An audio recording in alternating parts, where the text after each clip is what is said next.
I want to call somebody today to just share his testimony. And the reason why I want to call him up here today is because his testimony has been fascinating. It fascinated me from years ago when I first met him. And I said, Sige, one day we're going to have you share. And the reason why I want him to come up here today, his name is Alex, is because Alex's testimony shows us the intricacy of details on how God put everything together. And again, when you hear this, when you hear his testimony, you'll understand the punctuality of God, the sovereignty of God, and then also the majesty of this King. So I'm going to call Alex Mendelson to come up and share his testimony. So he's out here.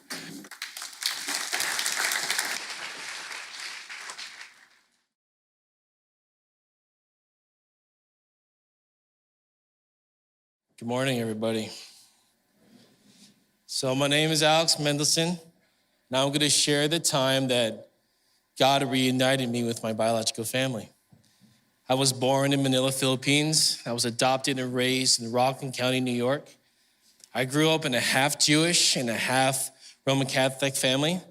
From a young age, I knew I was adopted. It was pretty obvious. My parents were really transparent with me, but adoption raised a lot of questions about who I was. That curiosity led to a lot of deep insecurities that I battled with for a very long time. It was really hard for me to be confident because people often ask me, like, where are you from?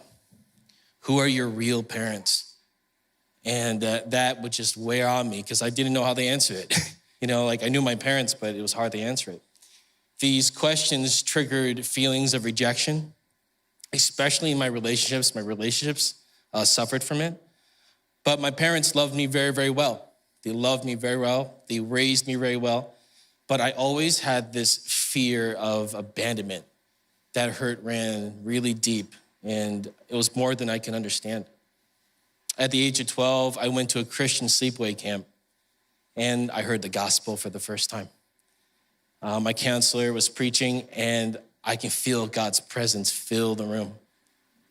It felt like a thick air. It felt like the air got thick, and my eyesight went vertigo. And I heard in my heart, he said, Jesus is the way, the truth, and the life. He is real.